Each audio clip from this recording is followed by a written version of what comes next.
Bonjour à tous et bonjour à toutes, je suis ravi de vous retrouver ce dimanche pour la Minute Muay Thai. Alors aujourd'hui ça va être une vidéo très particulière, ça s'appelle vidéo émotion, vidéo histoire, vidéo souvenir. Ça va être une magnifique vidéo. Aujourd'hui j'aimerais vous présenter une personne exceptionnelle qui a vécu une vie exceptionnelle malgré lui ou malgré elle. Il s'appelle Ur Titi, très grand champion cambodgien, il a 62 ans aujourd'hui. Je l'ai rencontré quand j'avais 14 ans au Yamatsuki Club de Maître Pachi. Donc aujourd'hui, je vais vous présenter Kuru Ur. On va voir ça tout de suite.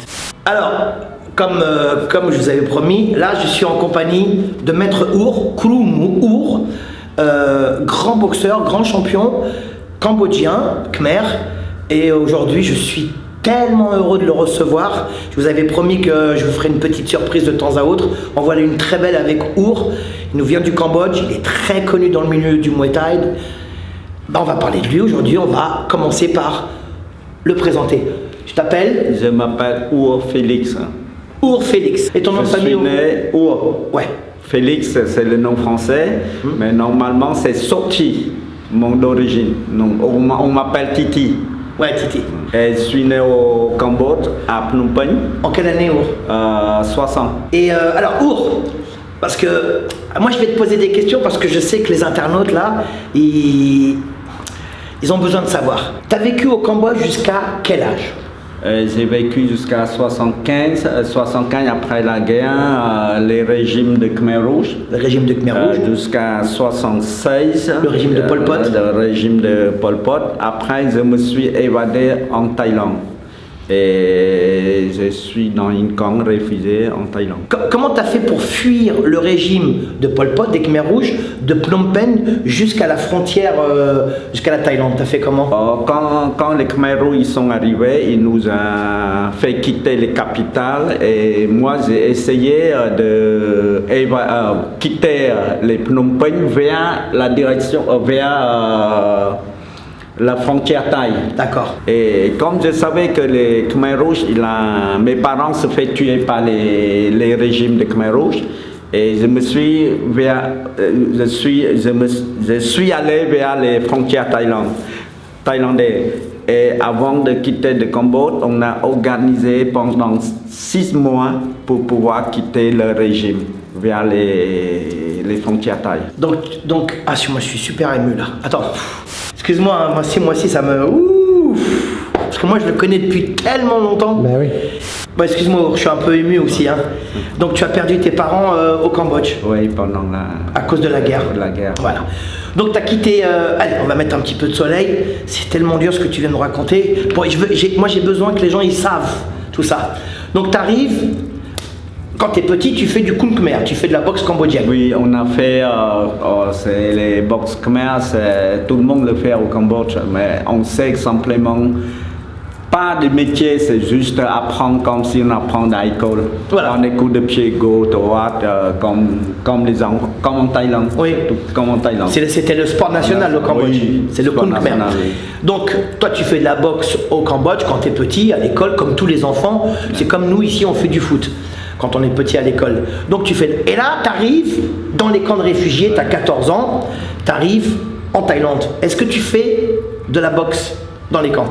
Dans les camps, non. Au début, non. Mais après, quand j'ai fait une demande pour venir en France, et j'ai besoin de 20 bahts, ça fait 5 francs. À l'époque, ouais. J'ai obligé échapper de camp pour aller boxer dans les petits villages à côté des camps réfugiés. Et quand on a boxé, on nous a dit que si vous voulez 20 bahts, il faut encaisser, monter ses lignes, faire encaisser pendant 5 rounds.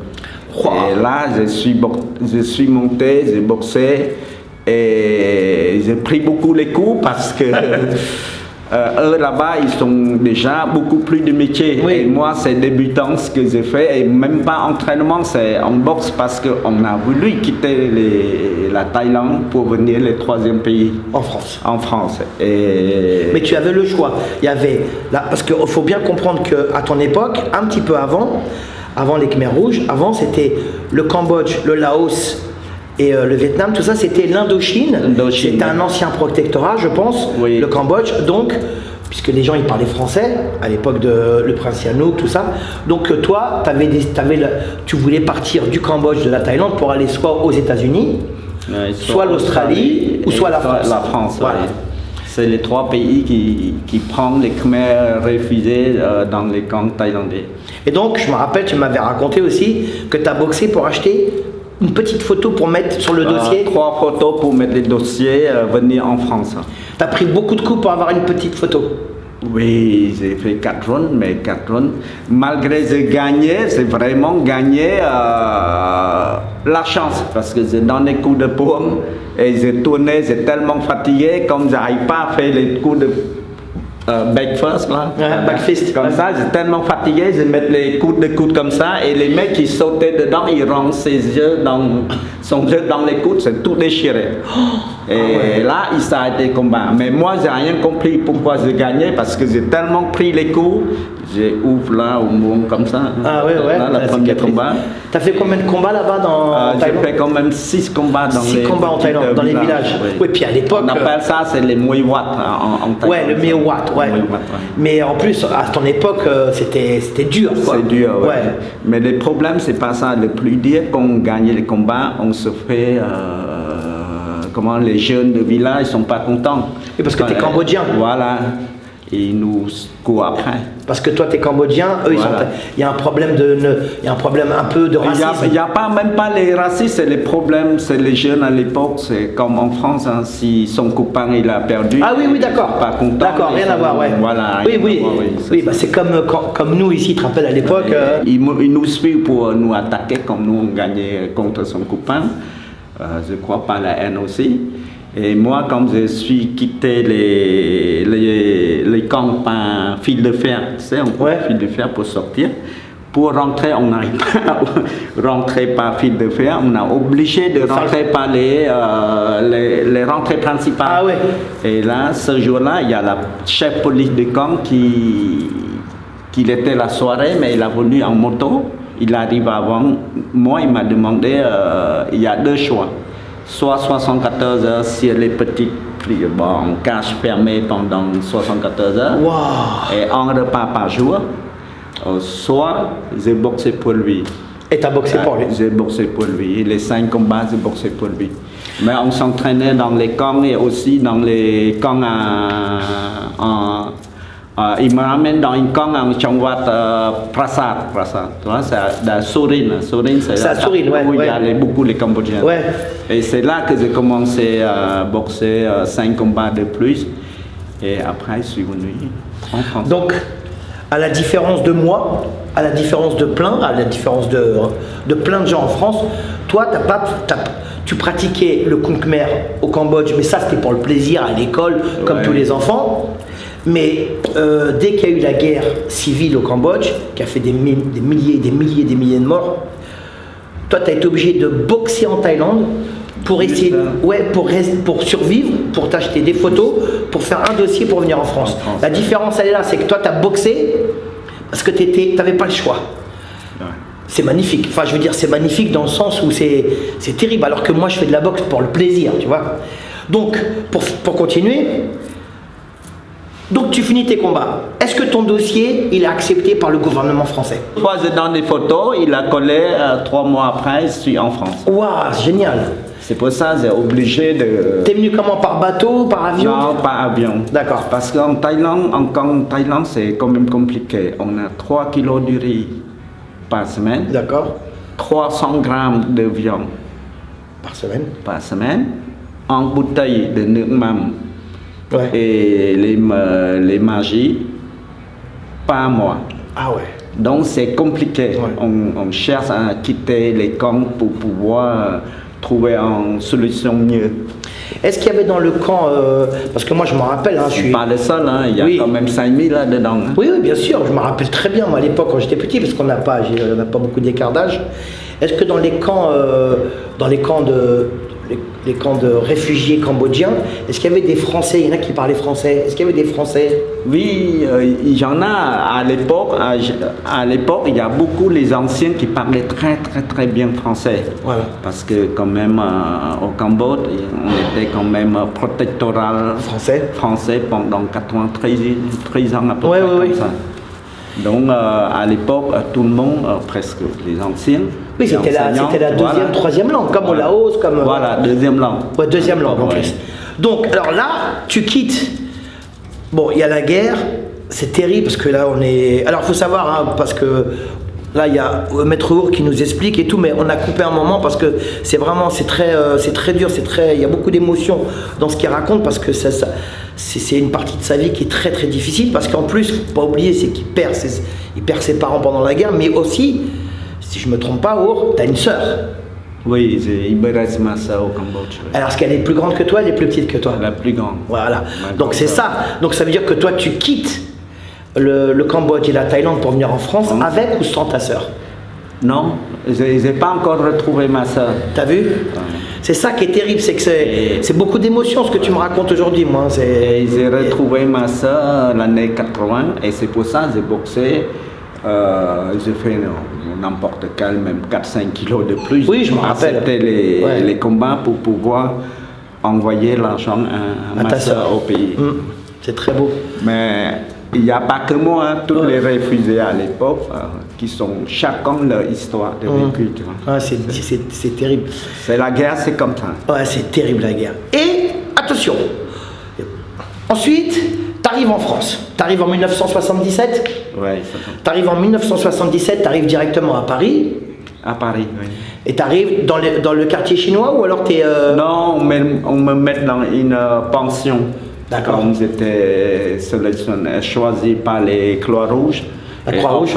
On me met 2 ans dans une pension pour apprendre la langue française. Alors. Et c'est là que j'ai commencé à boxer. Oui. Ouais, bah choisi. Donc ça veut dire que toi tu perds, tes parents se font tuer, tu deviens un orphelin. Non. Ta sœur elle est orpheline, mais elle reste Elle reste au Cambodge ou elle est dans un camp de réfugiés? Non, elle reste au pays, ouais. D'accord. C'est difficile quand même pour elle. Toi, tu es en France, tu restes pendant 2 ans dans une pension à Choisy pour apprendre le français. Et là, toi, maintenant, tu sais boxer quand même. Et là, qu'est-ce qui t'arrive au niveau de la boxe? Si, on a trouvé les clubs de boxe khmer avec David. David Loncura. Et on s'entraîne à Yamatsuki Club. Yamatsuki Club. C'est là qu'on fait la connaissance entre toi et moi. Ouais. Alors, le Yamatsuki Club, juste pour vous expliquer, c'est le club de Roger Pachi, immense star à l'époque, qui a été champion du monde de karaté. C'est lui qui a ramené, entre autres, pas que lui, mais qui a popularisé avec les frères Belloni et Patrick Brison le Muay Thai en France. Et là, toi, tu vas dans le 11e arrondissement avec, tu continues la pratique du Muay Thai, la boxe, le Khmer Boxing, parce que moi je me rappelle, avec David Loncura et tous tes amis. Et tu venais l'après-midi, on se voyait l'après-midi. Et là, David et Roger Pachi disent, bon, bah, on va te faire boxer. Voilà, c'est ça. Et donc tu commences à faire des combats. J'ai commencé, mon premier combat, c'était à Salvagram. Salvagram, ouais, magnifique ça. Rencontrer Visay. Ah, c'est pas, il est fort Visay en plus. Et j'avais gagné à l'époque. Et depuis là, j'ai commencé à faire des noms, tout ça. Et presque à la fin, en l'année 80, on me fait rentrer dans l'équipe de France avec Richard Nam, toutes les. Oui, je me rappelle. Bah, il y a Roto, il y a Kamtamissi, il y a Philippe, il y a tout le monde. Voilà, c'est ça. Toi, tu avais le survêtement avec tous tes cheveux. Oui. Et tu boxais en quel poids, normalement, mon premier combat en France, quand je boxais, à 54. 54 kilos. Après 57, après 60 et 62 à la fin de carrière. Ouais. J'ai connu ma femme, plus motivée de boxer. Oh. Donc tu boxes, tu fais des combats. Moi, tu fais des combats, quand même pas mal de combats, un peu partout. Tu as même boxé avec l'équipe de France. Enfin, entre guillemets, l'équipe de France. Tu boxes à l'étranger, tu es parti à Hong Kong. Non, en Martinique. Non, Martinique. Non, j'ai boxé en Hollande contre les Eggebli. Milo El Gubli. Après, j'ai boxé contre Vandenberg. Ouais, J'ai Vandenberg. boxé Vieira. Oh, Joao Vieira était fort lui aussi. Hein. Il a perdu contre moi. Oui, mais non, mais c'est pour ça quand je t'ai dit il était fort, toi tu gagnes très très fort. Milo El Gubli était très très fort aussi. Après, j'ai boxé contre Tokul. Ah, Koutoul. Ouais. Koutoul. Colac. T'as boxé Colac aussi? Oui, Colac, à Martinique. Ouais. Après, je prends Thorne 2 fois. La première, j'ai gagné. Mais il est plus lourd que toi, Thorne. Oui, il y a 5 kilos plus. 5 kilos, je me rappelle de Thorne. Bah, Thorne, il boxait tout le monde. Et donc, toi, t'as boxé tout le monde, t'as boxé en Martinique, t'as boxé en Hollande beaucoup. Est-ce que t'as boxé en Belgique? Non. En Belgique, oui. Oui, une fois, je crois que t'avais boxé. Avec Kudea, tout ça. Exactement, ouais, je me rappelle de ça. Et nous, nous, on se rencontre en novembre 1980. Moi, je vais à la salle de chez Roger Pachi. Et Our, il est dans le ring, il fait du shadow. Avec le style très particulier des Cambodgiens, des Laotiens, enfin vraiment c'est un style particulier. Et là il m'appelle, il me dit viens, et moi je suis petit, j'ai 14 ans, il me dit je vais te montrer c'est quoi la boxe et tout. Puis là il m'apprend et puis moi je suis tellement heureux que pour moi tu sais, un boxeur thaïlandais, cambodgien, laotien, pour moi c'était la même, c'est quelque chose d'extraordinaire qui me prennent, qui m'expliquent, puis après on est devenus amis parce que ça fait 42 ans qu'on se connaît. Après lui il boxait, puis moi quand il boxait, après il a boxé beaucoup, il a fait beaucoup de combats. T'as fait beaucoup de combats Our, quand même. 50 combats quand même. Et il boxait un peu partout, l'Élysée Montmartre, partout, Salvagra. Donc moi j'allais voir Our tout le temps. Maubert aussi. Maubert Mutualité. Et puis Our il a un style très Cirque d'hiver, oui, magnifique, en 84 ça. Élysée Montmartre. Ouais. Et puis alors, il faut bien savoir une chose, c'est que Our il a un style particulier, c'est que normalement, les boxeurs d'Asie du Sud-Est de l'époque, ils ont un style beaucoup avec les jambes, les coudes et tout. C'est ce qu'il a, lui, il a des bonnes jambes et tout. Sauf qu'il a un truc en plus, c'est qu'il a une gauche extraordinaire. Il a une vraie gauche. Ça veut dire qu'il a mis beaucoup de gens KO avec son crochet du gauche, hein, on peut le dire. Hein. Voilà. Donc tu boxes, tu fais des combats, tu es connu parce qu'on te voit sur les affiches, et puis à un moment, tu pars du côté de la légende du Muay Thai, Put Pat Noy. Put Pat Noy, oui, j'ai boxé Put Pat Noy, je pars avec Put Pat Noy parce que j'ai voulu améliorer les jambes. Oui. Et c'est pour ça, c'est Put Pat Noy qui m'a transformé en gaucher. D'accord. J'ai boxé 2 fois contre Richard Nam, une fois gagné, une fois Richard Nam qu'on embrasse. Oui, c'est un légendaire.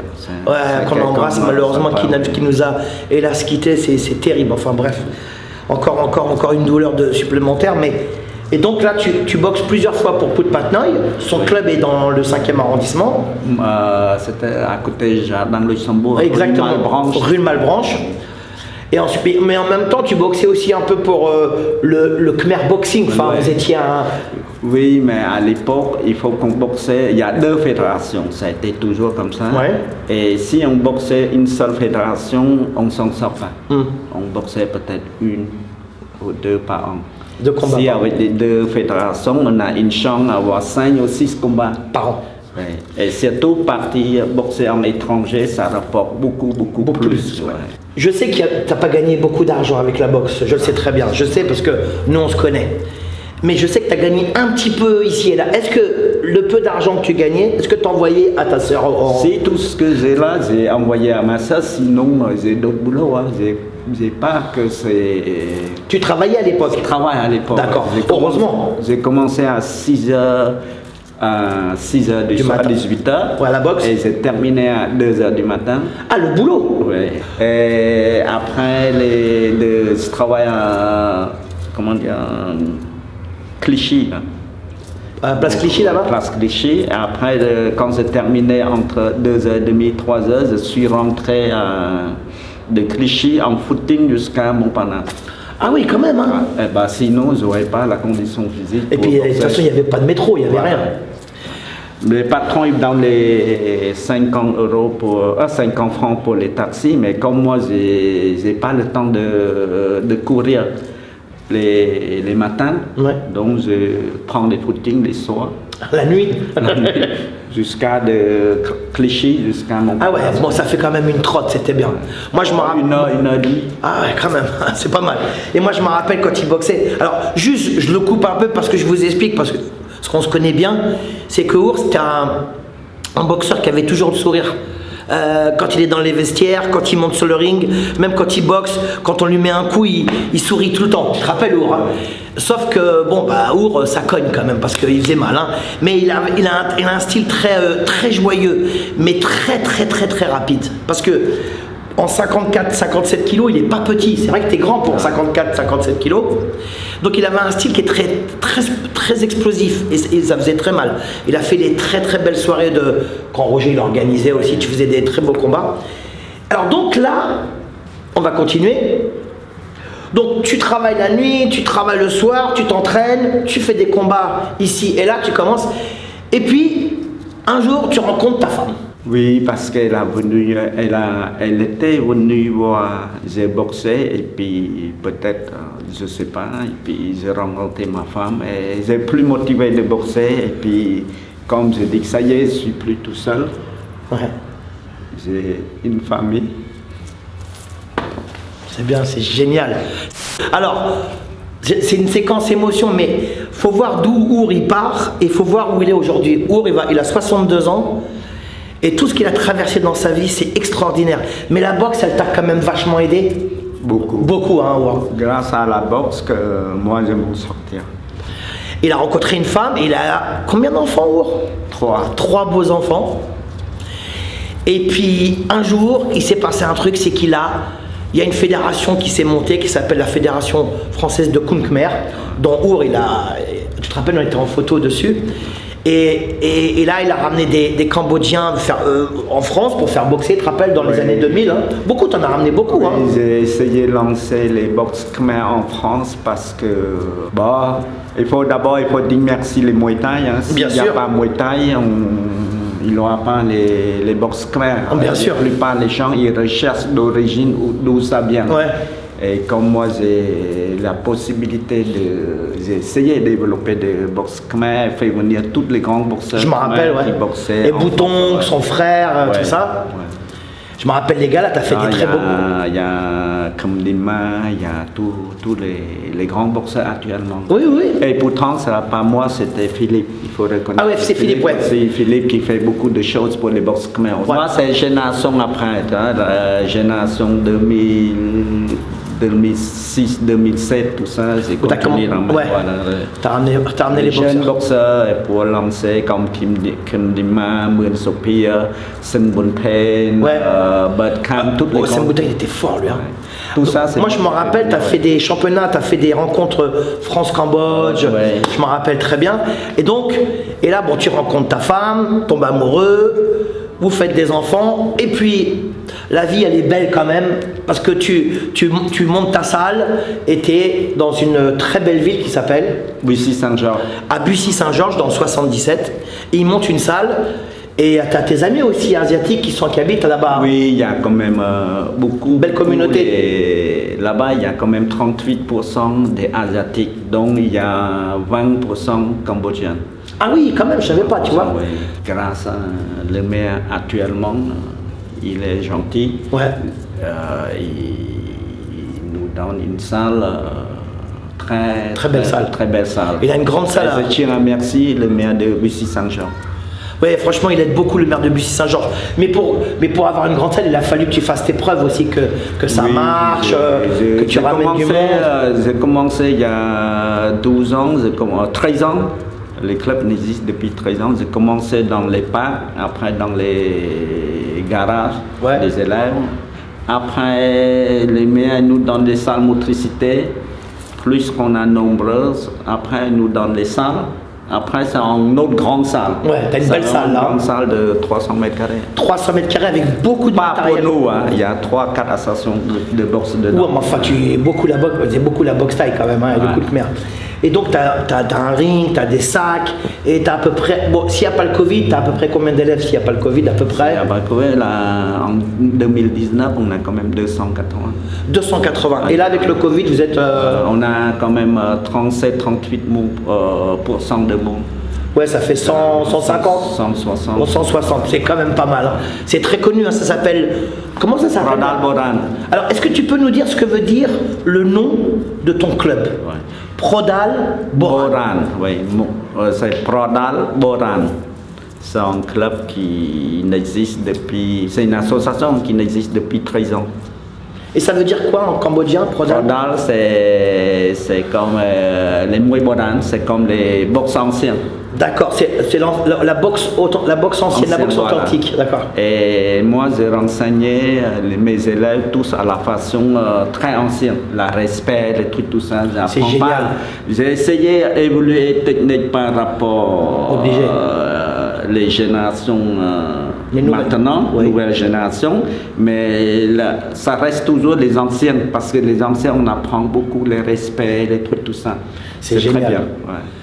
Alors, Our, Maître Our, Kulum Our, je voudrais que tu me parles un peu du Kun Khmer, la boxe cambodgienne aujourd'hui en France et dans le monde. Je voudrais que tu me dises à peu près comment, est-ce que ça fonctionne, est-ce que ça marche en France, est-ce qu'il y a des clubs un peu partout, est-ce qu'il y en a en Europe, est-ce que tu travailles avec le Cambodge aussi? Les clubs de Kun Khmer en France, il y en a à peu près vingtaine. Ah, c'est pas mal. Ah ouais, c'est bien. Et moi, j'ai commencé, il y a beaucoup de clubs qui me soutiennent tout ça, grâce à entourer les clubs Kun Khmer. Donc, il y a à peu près 20 clubs qui me soutiennent. Et grâce à ça, que les box khmer commençaient à connaître un peu en France. Ce n'est pas comme, totalement comme les Thaïlandais, non, bien sûr. Comme les Muay Thai, mais ça a commencé à évoluer. Et un peu dans l'Europe aussi, ce qu'ils ont, parce que nous on travaille un peu avec les gouvernements, donc ils nous transmettent certains pays qui commençaient à appliquer les règles de Kun Khmer. D'accord. Donc on ne sait pas exactement.